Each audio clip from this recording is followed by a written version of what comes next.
নমস্কার বন্ধুরা, আর একটা ব্লগে তোমাদের সকলকে স্বাগত। আজ শনিবার, স্কুল আছে।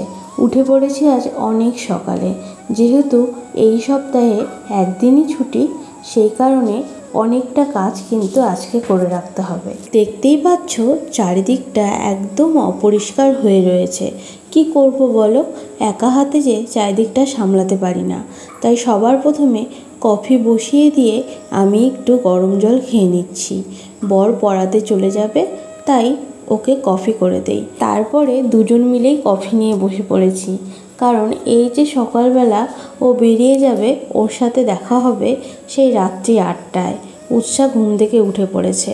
তারপরে আমি রান্নাঘরটা ডিপ ক্লিন করতে লেগে গিয়েছি, কারণ রান্নাঘরটা অনেক দিন ধরেই পরিষ্কার করা হয় না, আর ভিডিওটা উৎসা করে দিচ্ছিল। ঘরও মোছা কমপ্লিট হয়ে গেছে, আর বাইরেটাও পরিষ্কার করে নিয়েছি। কাজ শেষ করে তো মাথায় হাত পড়ে গেছিল, কারণ দেখি 9:35 বেজে গেছে। কোনো রকমে মাছের ঝোল আর ভাত করব, কিন্তু তাও তো একটু সময়ের দরকার, তাই না? উৎসাকে কিন্তু সেদ্ধ ভাত দিয়েই বসিয়ে দিয়েছি। মাছ ভাজা, আলু সিদ্ধ, ঘি। সকালবেলায় এর চেয়ে আর কী চাই বলো? আর এদিকে আমি মাছের ঝোলটা বসিয়ে দিয়েছি। খুব তাড়াতাড়ি রান্না করতে হবে। আজ শনিবার, উৎসাকে আর স্কুলে নিয়ে যাব না। আমার হাজবেন্ডই ওকে আমার মায়ের কাছে দিয়ে আসবে। তারপরে তো স্কুলে চলে গেছিলাম, একদম পুরো ভিজে গিয়েছিলাম। রাস্তায় এত বৃষ্টি হচ্ছিল, রেইনকোট পরেছিলাম, তবুও কিন্তু ভিজে গিয়েছি পুরো। তারপরে স্কুলে গিয়ে কাজ করছিলাম। কাজ করতে করতে ভাবলাম, আমি তো ভিডিও শুরু করেছিলাম, পরের দিকে তো আর ভিডিও তোলাই হয়নি, তাই ফোনটা চালিয়েই কাজ করছি। পড়িয়ে যখন বাড়ি আসি, জানলা দিয়ে দেখতেই পাচ্ছ অন্ধকার হয়ে আছে, আর আমার মা আর উৎসাহ সিরিয়াল দেখায় ব্যস্ত। আমি এই সুযোগে একটু ভিডিওটা করে নিলাম। তারপরে উৎসাকে নিয়ে চলে এলাম বাড়ি। সারাদিন পর এখন ঘরটার মধ্যে একটু আলো হলো, কারণ সারাদিন তো কেউ বাড়িটার মধ্যেই ছিল না। এখন উৎসাহ জানলাগুলো খুলে দিচ্ছে, আর আমি সকালবেলায় ভিজে গিয়েছিলাম মটর, কারণ উৎসাহ বলেছে আজকে ঘুগনি খাবে। আর উৎসার সাথে সাথে আমার মনে হলো, যখন ঘুগনি হবে তাহলে একটু মোগলাই হোক। আর এই যে দেখো, মা দুর্গার মন্দিরের সামনে বাবার বাহন এসে পাহারা দিচ্ছে। আর এদিকে আমি ঘুগনিটা বসিয়ে দিয়েছি। ঘুগনিটা হতে হতে ওইদিকে মোগলাই বানানোর জন্য আটা মেখে রেখে দিয়েছি।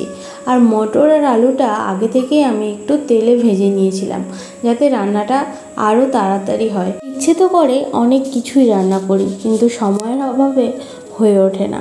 সেই সকালবেলা বেরিয়ে যখন বাড়ি ফিরি সন্ধে, তখন মনে হয় না আবার রান্না করি, আবার খাই। মনে হয় কেউ যদি খাবারটা নিয়ে সামনে ধরতো, কতই না ভালো হতো। এরপরে বর এসে মোগলাইয়ের আটাটা বেলতে শুরু করলো। আর পেঁয়াজ, লঙ্কা কুচি আমি আগে থেকেই একটু লঙ্কার গুঁড়ো, জিরে গুঁড়ো আর ধনের গুঁড়ো দিয়ে হালকা ভেজে নিয়েছিলাম, একদমই হালকাভাবে। এরপরে মোগলাইটাকে এইভাবে গুটিয়ে দিয়েছিলাম। নিজেকে নিয়ে ব্যস্ত থাকতে এখন অনেক ভালো লাগে। মনে হয় কাজের মধ্যে ব্যস্ত থাকি, নিজেকে নিয়ে ব্যস্ত থাকি। মানুষের সাথে মিশে দেখেছি, মানুষের কথা চিন্তা করেও দেখেছি, সেখানটায় কিন্তু বদনাম আর খারাপ লাগা ছাড়া কিছুই কপালে জোটেনি।